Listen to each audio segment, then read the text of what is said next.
So yan, for today's video guys, mag-upgrade tayo ng konti dito sa MT natin. So palitan natin yung rear shock na ito kasi napakatagtag yung stocks nya. Kaya guys, samahan nyo ako sa pag-install nito. So yan guys, palitan natin yung rear shock natin kasi napakatagtag pag nagra-rides tayo. Ayan, shoutout pala kay Sir. Ayan, dalawa silang nag-install ng ating bagong rear shock. Pinerdila, pinagtaltal na. So ayan guys, ganito pala kakomplikado pag magpalit tayo ng shock dito sa likod kasi kailangan patanggalin itong ating box. Ayan o, binabaklas na ni Sir yung ating Model T. So ito pala yung loob.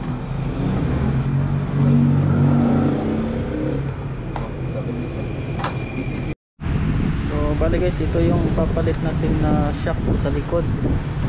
Yung brand nito is Mokoto. Ayan.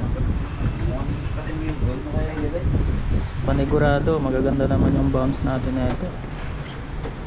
So bale guys, ang swak pala na shock dito kay Model T natin is same lang sila ng shock ni Honda Click.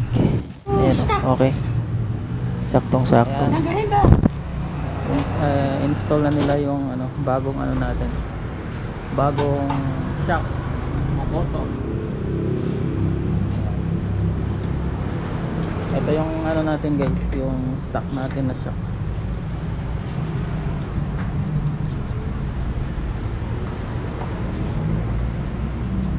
Grabe pala yung pag halos lahat dito ng tinatanggal guys. Ito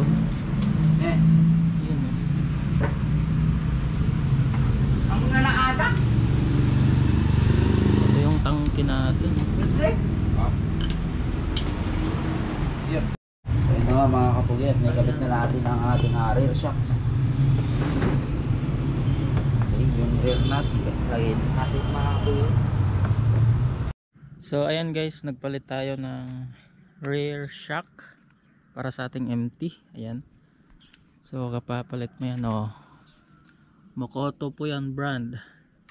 So may baso na siya and pwede na siyang i-adjust yung tigas niya at saka yung lambot. Ito yung adjustan niya guys.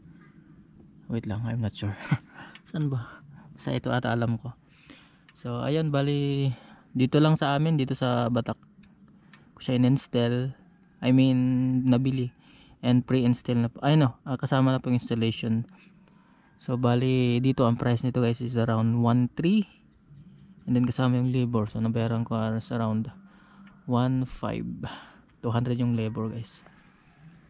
Ayan Pilitan ko yung stock na shock niya kasi napakatagtag. Ngayon okay na, hindi na siya matagtag.